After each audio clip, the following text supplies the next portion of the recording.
నమస్తే welcome to big story. ఇటీవలే పాకిస్తాన్లో బలూచిస్తాన్ ఫ్రీడమ్ ఫైటర్స్ దాడులు చేశారు. బలూచిస్తాన్ ప్రజలు ఏటా నిర్వహించే బలూచిస్తాన్ బ్లాక్ డేకు ముందు రోజుల్లో ఈ దాడులు జరిగాయి. 1948 మార్చి 27న బలూచిస్తాన్ను పాకిస్తాన్ ఆక్రమించుకుంది. అందుకు నిరసనగా ఏటా ప్రపంచవ్యాప్తంగా మార్చి 27న బలూచిస్తాన్ ప్రజలు నిరసన ప్రదర్శనలు నిర్వహిస్తుంటారు.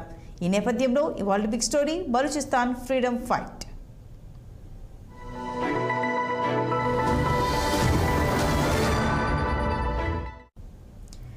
మార్చి 27 ఏటా ఈ రోజు వచ్చిందంటే చాలు పాకిస్తాన్ వణికిపోతుంటుంది. స్థానికంగా జరిగే సాయుధ దాడులు ఒకవైపు, అంతర్జాతీయంగా జరిగే నిరసన ప్రదర్శనలు మరోవైపు పాకిస్తాన్ను ఉక్కిరి బిక్కిరి చేస్తుంటాయి.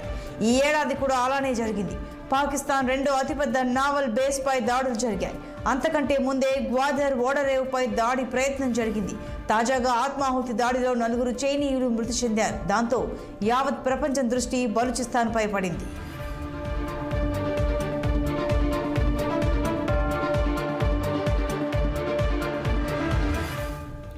ఆధునిక ప్రపంచంలో స్వాతంత్ర్య పోరాటాలు నేటికీ జరుగుతున్న ఉదంతాలు అతి తక్కువగానే ఉన్నాయి. అలాంటి వాటిలో బలూచిస్తాన్ స్వాతంత్ర్య పోరాటం ఒకటి.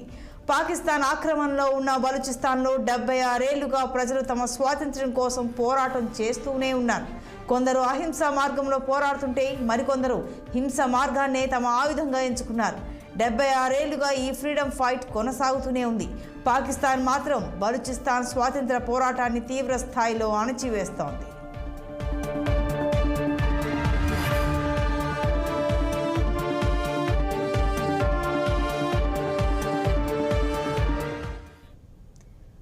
బలూచిస్తాన్ బ్లాక్ డే సందర్భంగా పలు దేశాల్లో బలూచిస్తాన్ సంతతి ప్రజలు నిరసన ప్రదర్శనలు నిర్వహించారు. బలూచ్ నేషనల్ మూవ్మెంట్ ఆధ్వర్యంలో నెదర్లాండ్స్లోని ఆమ్స్టర్డామ్లో భారీ నిరసన ప్రదర్శన జరిగింది.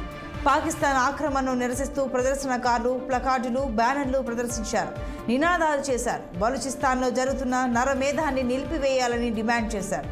అక్కడ జరుగుతున్న మానవ హక్కుల ఉల్లంఘనపై అంతర్జాతీయ సమాజం స్పందించాలని కోరారు. బలూచిస్తాన్లోని సహజ వనరులను చైనా దోచుకోవడాన్ని నిరసించారు. తమ స్వాతంత్ర్య పోరాటానికి మద్దతు ఇవ్వాలని ప్రపంచ దేశాలను అభ్యర్థించారు.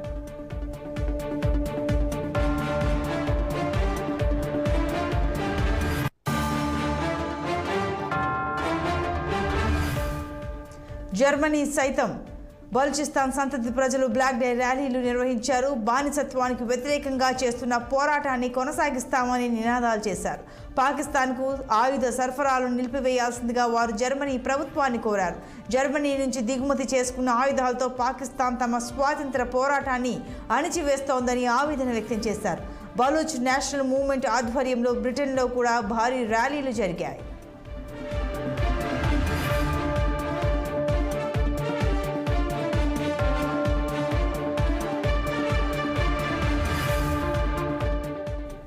పాకిస్తాన్లోని అతిపెద్ద రాష్ట్రం బలూచిస్తాన్. ఇది అనేక కొండలతో కూడిన ప్రాంతం. స్వాతంత్ర్యం కోసం ఇక్కడ అనేక గ్రూపులు దశాబ్దాలుగా తిరుగుబాటు చేస్తున్నాయి.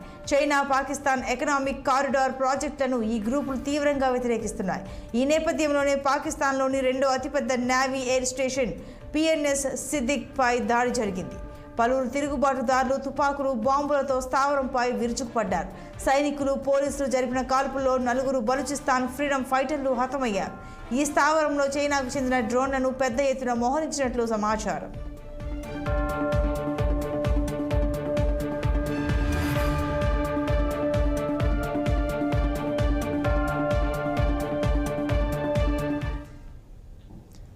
పాకిస్తాన్ నేవీ ఎయిర్ స్టేషన్పై దాడికి తమదే బాధ్యత అని బలూచిస్తాన్ లిబరేషన్ ఆర్మీ ప్రకటించింది. తమ కాల్పుల్లో 12 మంది పాకిస్తానీ బలగాలు మృతి చెందినట్లు తెలిపింది. పాకిస్తాన్ సైన్యం మాత్రం దీనిపై స్పందించలేదు. 10 రోజుల వ్యవధిలో బలూచిస్తాన్ ఫ్రీడమ్ ఫైటర్లు ఈ తరహా దాడులు చేయడం ఇది 3వసారి. మార్చి 20న గ్వాదర్ పోర్టుపైన కూడా దాడి జరిగింది. ఈ ఘటనలో భద్రతా బలగాలు 7గురిని హతమార్చాయి. తాజాగా జరిగిన ఆత్మాహుతి దాడిలో 5 చైనా సిబ్బంది హతమయ్యారు. బలూచిస్తాన్ లిబరేషన్ ఆర్మీని పాకిస్తాన్ ప్రభుత్వం గతంలోనే ఉగ్ర సంస్థగా ప్రకటించింది.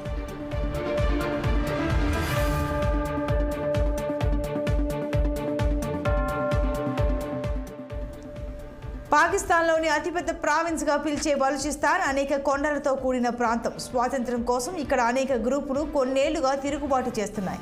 చైనా పాకిస్తాన్ ఎకనామిక్ కారిడార్ ప్రాజెక్టులను ఈ గ్రూపులు తీవ్రంగా వ్యతిరేకిస్తున్నాయి. ముఖ్యంగా BLA వేర్పాటువాద సంస్థ చైనా పెట్టుబడులను తీవ్రంగా వ్యతిరేకిస్తోంది. బలూచిస్తాన్లోని గ్యాస్, ఖనిజ వనరులను చైనా, పాక్ దోపిడీ చేస్తున్నాయని ఆరోపిస్తోంది. చైనా పాకిస్తాన్ ఎకనామిక్ కారిడార్లో భాగంగా ఇక్కడి గ్వాదర్ పోర్ట్, ఇతర ప్రాజెక్టుల అభివృద్ధిలో చైనా పాలు పంచుకున్న విషయం తెలిసిందే. 2021లో బలూచిస్తాన్ ఫ్రీడమ్ ఫైటర్లు ఓ బస్సుపై దాడి చేశారు.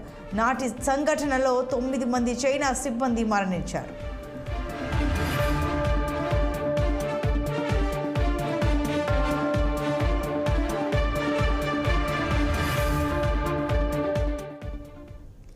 పాకిస్తాన్లో ఇటీవల జరిగిన సంఘటనల వెనుక విదేశీ శక్తులు ఉన్నట్లు పాకిస్తాన్ ప్రధాని షెహబాజ్ షరీఫ్ ఆరోపించారు. ఆయన వచ్చే వారం చైనాకు వెళ్లనున్నారు. తాజాగా జరిగిన సంఘటనలో 5 చైనా సిబ్బంది మరణించడం పాకిస్తాన్ ఇబ్బందులు పాల్చేసింది. చైనీయుల మృతికి సంతాపం తెలిపేందుకు పాకిస్తాన్ ప్రధాని షరీఫ్ స్వయంగా చైనా ఎంబసీకి వెళ్లారు. పాకిస్తాన్ అంతర్గత భద్రతను దెబ్బతీసేందుకు ఇటీవలి 3 దాడులు జరిగినట్లుగా పాక్ సైన్యం ఆరోపించింది. ఈ దాడుల వెనుక విదేశీ శక్తుల హస్తం ఉన్నట్లు పాక్ సైన్యం ఆరోపించింది.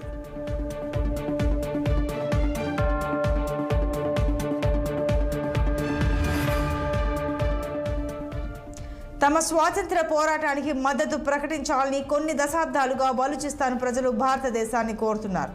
కొన్ని దశాబ్దాల పాటు భారత్ మాత్రం ఆ విషయంలో పెద్దగా స్పందించలేదు. బీజేపీ అధికారంలోకి వచ్చిన తర్వాత మాత్రం పరిస్థితిలో మార్పు వచ్చింది. బలూచిస్తాన్ స్వాతంత్ర పోరాటం గురించి 2016లో జరిగిన స్వాతంత్ర దిన వేడుకల్లో ప్రధాని మోడీ ప్రస్తావించారు.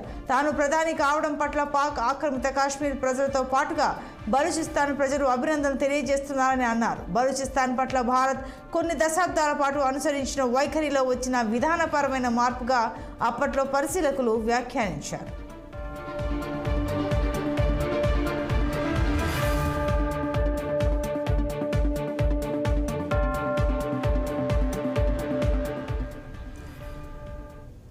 బలూచిస్తాన్లో చైనా చేపట్టిన ప్రాజెక్టులను లక్ష్యంగా చేసుకుని దాడులు జరగడం పాకిస్తాన్ను ఆందోళనకు గురిచేస్తోంది. గ్వాదర్ పోర్ట్ విషయానికి వస్తే దాన్ని చైనా స్వయంగా నిర్వహిస్తోంది. గల్ఫ్ సముద్ర మార్గాలకు సంబంధించి ఈ ఓడరేవు కీలకంగా ఉంటోంది. నావల్ ఎయిర్ బేస్పై దాడికి విషయానికి వస్తే సైనిక అవసరాలకు, అభివృద్ధి పనుల కోసం చైనా దాన్ని వాడుకుంటోంది. ఇక చైనా నిర్మిస్తున్న రోడ్లు, ఆనకట్టల వద్ద చైనా ఇంజనీర్లను లక్ష్యంగా చేసుకుని దాడులు జరుగుతున్నాయి. తమ ప్రాంతంలో చైనా ఆక్రమణలను, సహజ వనరుల దోపిడీని అడ్డుకోవాలన్నదే బలూచిస్తాన్ ఫ్రీడమ్ ఫైటర్ల లక్ష్యంగా ఉంది.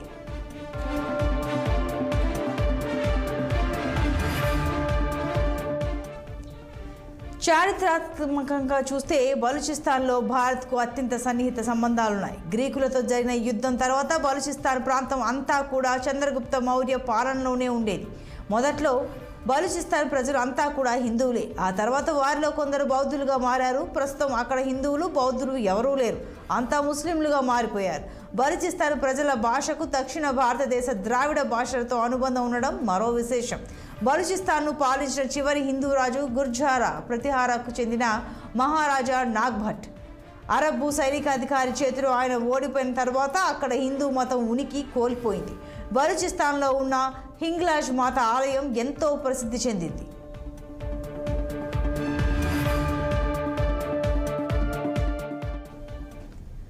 భారతదేశ విభజన నాటికి బలూచిస్తాన్ స్వతంత్ర రాజ్యంగానే ఉండేది. పాకిస్తాన్ కుట్రలకు బలూచిస్తాన్ బలైపోయింది. బలూచిస్తాన్ను ఆక్రమించుకున్న పాకిస్తాన్ అక్కడ మానవ హోమాన్ని సృష్టించింది. వేలాది మంది ఫ్రీడమ్ ఫైటర్లను జైలు పాలు చేసింది. వందలాది మందిని పాక్ సైన్యం అపహరించి హతమార్చింది. అక్కడి సహజ వనరులను చైనాకు దారాదత్తం చేసింది. బలూచిస్తాన్ ప్రజలు ప్రస్తుతం పాకిస్తాన్లో ద్వితీయ శ్రేణి పౌరులుగా ఉంటున్నారు. ఈ నేపథ్యంలోనే అక్కడ స్వాతంత్ర్య పోరాటం హింసారూపం కూడా దాల్చింది. రేపటి నాడు పాకిస్తాన్ ముక్క చెక్కలైతే అందుకు బాట వేసేది బలూచిస్తాన్ అనడంలో సందేహం లేదు.